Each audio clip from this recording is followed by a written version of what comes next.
सभी भाई बहनों को जय मसीह की। आज का पवित्र वचन है मरकुस 5 के 21 में, जो कि बहुत इम्पोर्टेंट वचन है। आइए हमारे साथ इस वचन को पढ़िए। जो आज हम इसमें बताएंगे, एक स्त्री थी जिसको 12 वर्ष से लहू बहने का रोग था, जो प्रभु के द्वारा वो चंगा हुई है। और एक ऐसा हम बताएंगे वचन इसी में। तो आप यदि आप इस वचन को जानना चाहते हो तो पूरा वीडियो को ज़रूर सुनना, शेयर भी करना, ताकि हर कोई प्रभु के इस कार्य को जाने, प्रभु के वचन को ज़्यादा लोगों तक पहुंचाइए। हालेलुया। वचन कहता है, जब यीशु फिर नाव से पार गया तो एक बड़ी भीड़ उसके पास इकट्ठा हो गई। वह झील के किनारे ही था कि याईर नामक आराधनालय के सरदारों में से एक आया और उससे देखकर उसके पांव पर गिरा और यह कहकर उससे बहुत विनती की, मेरी छोटी बेटी मरने पर है, तू आकर उस पर हाथ रख कि वह चंगी होकर जीवित रहे। तब वह उसके साथ चला और बड़ी भीड़ उसके पीछे हो ली, यह तक कि लोग उस पर गिर पड़ते थे। एक स्त्री थी जिसको 12 वर्ष से लहू बहने का रोग था। उसने बहुत वैद्य से बड़ा दुख उठाया और अपना सब माल व्यय करने पर भी उसे कुछ लाभ ना हुआ था, परंतु और भी रोगी हो गई थी। वह यीशु की चर्चा सुनकर भीड़ में उसके पीछे से आई और उसके वस्त्र को छू लिया, क्योंकि वह कहती थी, यदि मैं उसके वस्त्र ही को छू लूँगी तो चंगी हो जाऊँगी। और तुरंत उसका लहू बहना बंद हो गया और उसने अपने देह में जान लिया कि मैं उस बीमारी से अच्छी हो गई हूँ। यीशु ने तुरंत अपने में जान लिया कि मुझ में से सामर्थ निकली है और भीड़ में पीछे फिरकर पूछा, मेरा वस्त्र किसने छुआ? उसने चेलों ने उससे कहा, तू देखता है कि भीड़ तुझ पर गिरी पड़ी है और तू कहता है कि किसने तुझे छुआ?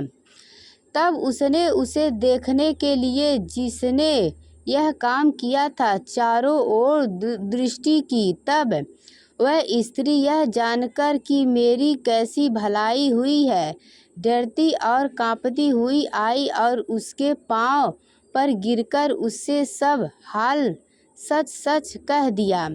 उसने उससे कहा, पुत्री, तेरे विश्वास ने तुझे चंगा किया, कुशल से जा और अपनी इस बीमारी से बची रह। आमीन। देखिए, यदि आप सभी भी वचन पे विश्वास रखोगे, परमेश्वर पे विश्वास रखोगे, चाहे कितने साल का बीमारी हो, तकलीफ हो या मुसीबत हो, प्रभु के वचन के द्वारा आपको भी छुटकारा मिलेगा। ऐसे ही आपका भी विश्वास मजबूत होना चाहिए। यदि आप सभी को वचन पे विश्वास हो तो आमीन ज़रूर बोलना। आइए हम आगे वचन को जानते हैं।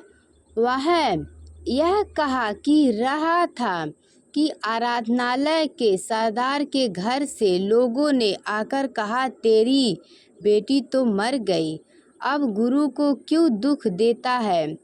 जो बात वे कह रहे थे उसको यीशु ने अनसुनी करके आराधनालय के सरदार से कहा, मत डर, केवल विश्वास रख। और उसने पतरस और याकूब के भाई यूहन्ना को छोड़ अन्य किसी को अपने साथ आने न दिया। आराधनालय के सरदार के घर में पहुंचकर उसने लोगों को बहुत रोते और चिल्लाते देखा। तब उसने भीतर जाकर उनसे कहा, तुम क्यों हुल्ला मचाते और रोते हो? लड़की मरी नहीं परंतु सो रही है।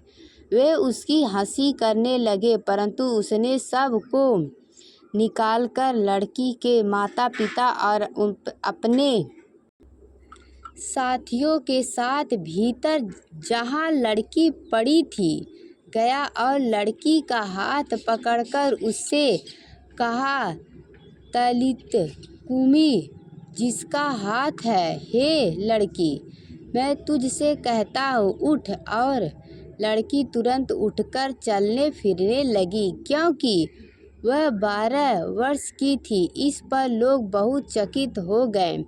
फिर उसने उन्हें चिताकर आज्ञा दी कि यह बात कोई जानने ना पाए और कहा, इसे कुछ खाने को दो। यस, आमीन, हालेलुया। हमारे प्रभु जो कल चमत्कार करता था आज भी कर सकता है। यदि आपका विश्वास मजबूत हो तो परमेश्वर के वचन के द्वारा आपके भी जीवन में आशीष मिलेगी। इसलिए परमेश्वर की आज्ञाओं को मानिए, प्रभु के वचन पे विश्वास करिए। परमेश्वर सदा सभी भाई बहनों के साथ है। जितने भाई बहन इस वचन को सुना है, विश्वास किया, पिता परमेश्वर उन्हें और उनके परिवार को आशीष से भर दे। हालेलुया। हर मुसीबत, हर संकट से बचाए। तो देखिए, वचन पे विश्वास हो तो शेयर जरूर करना। हालेलुया। आइए हम एक और वचन जानते हैं। देखिए, ये वचन है 2 तीमुथियुस 3:16 में। वचन कहता है, संपूर्ण पवित्र शास्त्र परमेश्वर के प्रेरणा से रचा गया है और उपदेश और समझाने और सुधारने और धार्मिकता की शिक्षा के लिए लाभदायक है, ताकि परमेश्वर का जन सिद्ध बने और हर एक भले काम के लिए तत्पर हो जाए। हालेलुया। परमेश्वर और मसीह यीशु को गवाह करके जो जीवितों और मरे हुए का न्याय करेगा और उसके प्रकट होने और राज्य की सुधि दिलाकर, मैं तुझे आदेश देता हूँ कि तू वचन का प्रचार कर, समय और असमय तैयार रह, सब प्रकार की सहनशीलता और शिक्षा के साथ उलाहना दे और डांट और समझ। हालेलुया। तो प्रभु सभी भाई बहनों को आशीष दीजिए। देखिए, यहाँ वचन में कहा कि तू वचन का प्रचार कर। तो आइए हमारे साथ इस वचन को और भी लोगों तक पहुँचाइए, ताकि सभी लोग को इस वचन को पता चले। हालेलुया। प्रभु सभी को आशीष दे। God bless you.